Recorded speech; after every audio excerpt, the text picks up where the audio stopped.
Alien ebifaananyi byota biraga oli ku fango naye oli wa ssebo. Abayimbi beekwasa ne bagamba mbu King Saha ekimufudde aw'amaanyi mbw'omanyi yali yagwa. Abeerudda olwa King Saha bakyawaga esaidi eno ate nga omwana mulenzi munnange ate King Saha ayugumiza munnange stage esaidi eno n'oluyimba olwa TikTok live ate nga munnange era ku ludda munnange ate olwa Alien Skin munnange ate abawagizi be esaidi eno bamumisinga bamunoonya munnange tebamulaba oba ali ludda wa munnange ate omwana mulenzi munnange ate Alien Skin esaidi eno byonna byengenda okubeera nga ate nga nkutuusako Pampite Jaminati era nga nsinzira ku Jaminati Yugi wano wennyini mugante wange gwe alaba esaidi eyo kakati nno ngenda kubeera nno nga ntandika wali ne King Saha ate Masawonjije ne Alien munnange esaidi eyo kakati nno wali munnange abeerudda munnange ate olwa King Saha esaidi eno alina ate munnange byabadde agamba mwana mulenzi ono ku muyimbi munnange ate King Saha esaidi eno ate Masawo nkomewoko. Abayimbi beekwasa ne bagamba mbu King Saha ekimufudde aw'amaanyi mbw'omanyi yali yagwa ne kati weyeegatta ku by'obufuzi mbu ne yeegatta ku Nuupu ayimba ennyimba simanyi ez'ebyobufuzi mbu kye kimukomezaawo n'aba ow'amaanyi.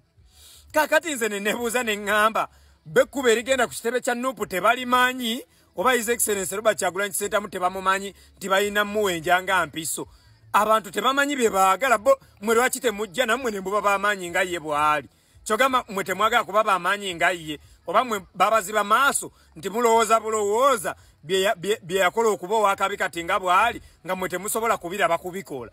Kyemugamba mwaziba maaso temusobola biraba kubikola. Mukkirize nti omusajja abasinga ndongo. Propagandizimu takyakola muyimbe mukole bukozi ndongo. N'ebikyamu ate woobiraba era olina byogerako so si kubirowoozaako bulowooza. Toyinza kujjawo kizibu mbuno lwakuba mb'okirowoozezzaako naye n'otakijjaawo.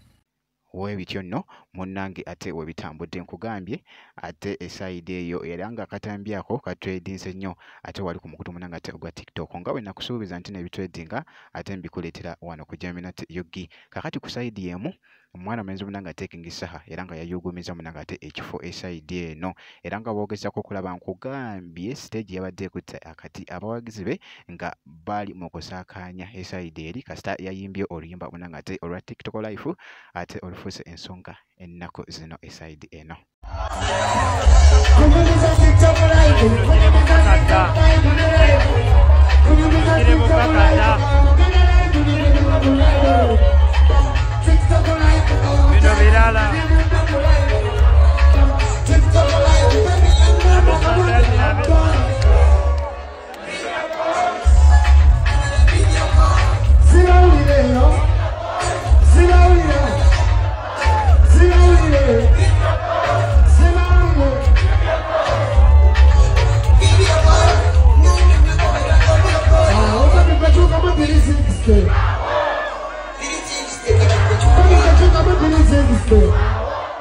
Bwe kityo nno munnange ate bwe kyatambudde esaidi eyo nkugambye abantu ate banyumiddwa nnyo ate wali enguliko munnange esaidi eyo ku mwana mulenzi ono ate munnange ate omuyimbi King Saha kakati ako kankuggyoko kakati nno akatambi kenkutte akokusatu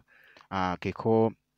TikTok munnange ono abadde munnange ali mu kwebuuza mwana mulenzi munnange ate Alien Skin ennaku zino nga takyalabika ku media ali ludda wa ye nno ali munoonya munnange ate amulabako esaidi eno. Alien ebifaananyi byota biraga oli ku fango naye oli wa ssebo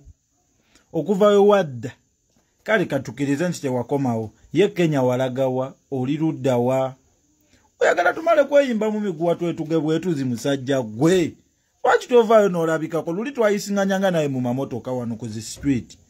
naye kati newoosa toyina mmotoka ya fango nijosanga video zaatebwanga oli ku mafuta oli jindi ogenda kushoya jindi tewali wolabika kuwa baki